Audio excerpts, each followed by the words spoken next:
Mi nombre es María del Carmen Calero Palacio, soy catedrática de Ciencias y Técnicas Historiográficas de la Universidad de Granada, hoy jubilada, y soy autora, junto con Inmaculada Arias de Saavedra y Cristina Viñes, de la Historia de la Universidad de Granada.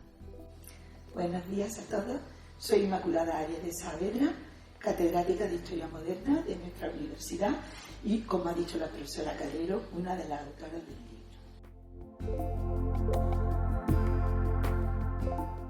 Es para mí un gran honor presentar este libro con la historia de la Universidad de Granada, institución docente a la que he dedicado toda mi vida profesional.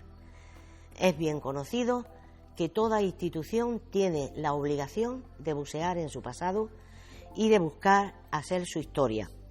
En el caso de la Universidad de Granada era imprescindible este libro para abordar la historia histórica, la parte histórica, y llegar hasta nuestro inmediato presente. La Universidad de Granada responde a la problemática concreta de una ciudad recién conquistada, todavía no cristianizada, pero inserta en la política general universitaria del emperador Carlos V. En la congregación de la Capilla Real se explicita todo un proyecto de aculturación que desemboca en la creación de la universidad con la finalidad de atraer a los moriscos al nuevo modelo cultural que se quiere imponer. La trayectoria multicular del estudio general y el escenario multisecular, también multicolorista, de sus colegios universitarios justificaban la edición de este libro. No obstante, éramos conscientes de la dificultad que entrañaba un estudio total de la universidad.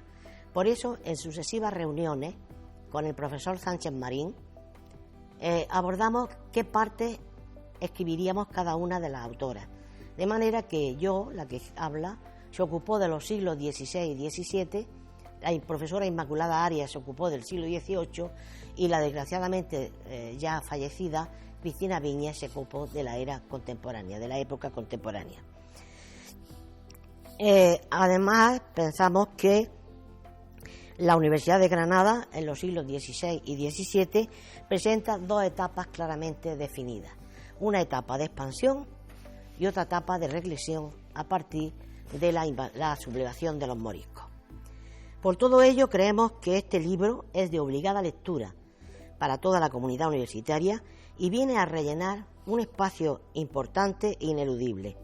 Era evidente la necesidad de abordar un estudio completo de la institución, de manera que hiciéramos visible pues la historia interna, los libros de texto, los planes de estudio, las libertades estudiantiles, la evolución del espacio universitario, etcétera, etcétera.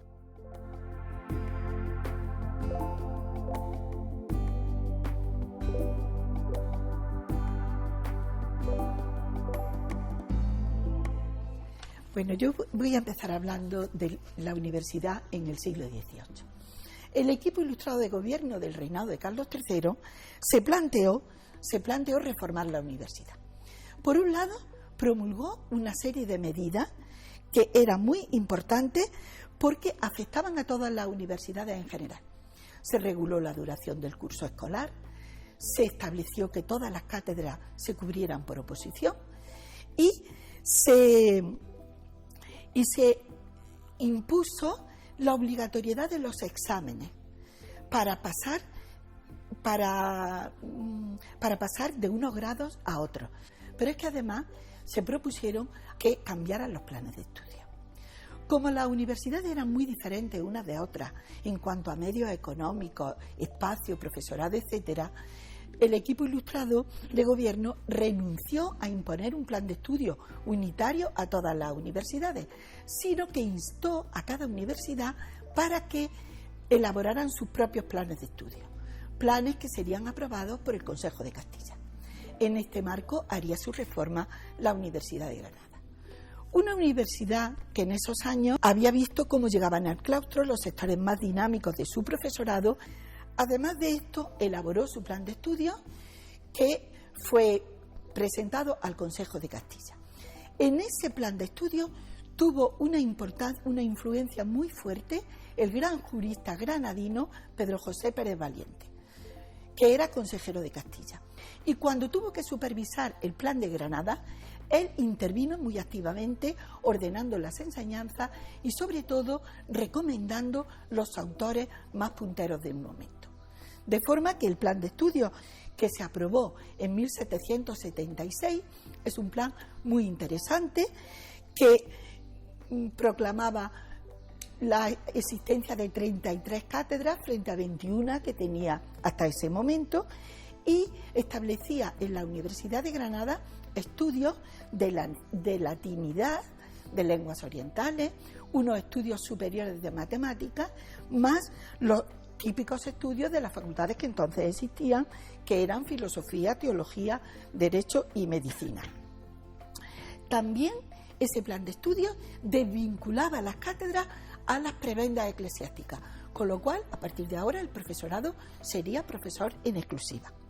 Ahora hablaré de la parte correspondiente a la etapa contemporánea, que fue obra de nuestra compañera tristemente desaparecida, Cristina Viñamila. En las páginas que Cristina dedicó al siglo XIX, fue explicando el control que el Estado, de manera progresiva, fue teniendo sobre la universidad, implantando los siguientes planes de estudio. Y prestó atención a los planes más importantes.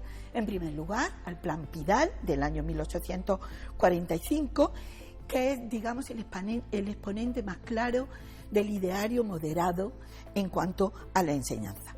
A pesar de todas sus limitaciones, en el marco de este plan se empezaron a hacer algunos avances, como por ejemplo la creación de una cátedra de árabe en el año 1847 o la creación de la Facultad de Farmacia en 1850.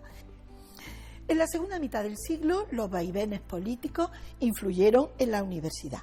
Su profesorado se abrió a las corrientes de carácter krausista primero y después regeneracionista. Todas las ansias de autonomía se chocaron luego en la etapa de la restauración monárquica siguiente.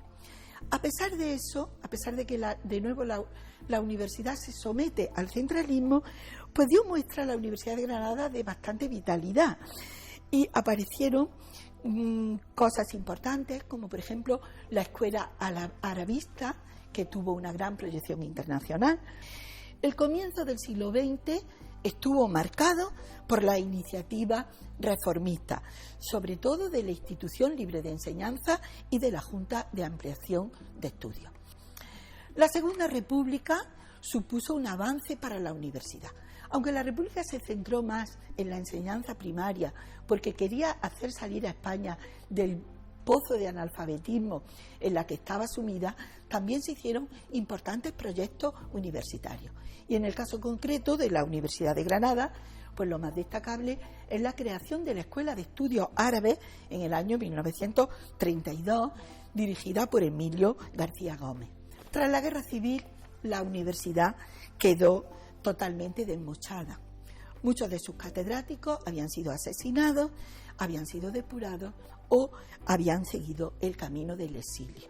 También sus alumnos se vieron muy mermados en los años siguientes, que son unos años de difícil reconstrucción en un marco de una censura férrea y de un centralismo exacerbado.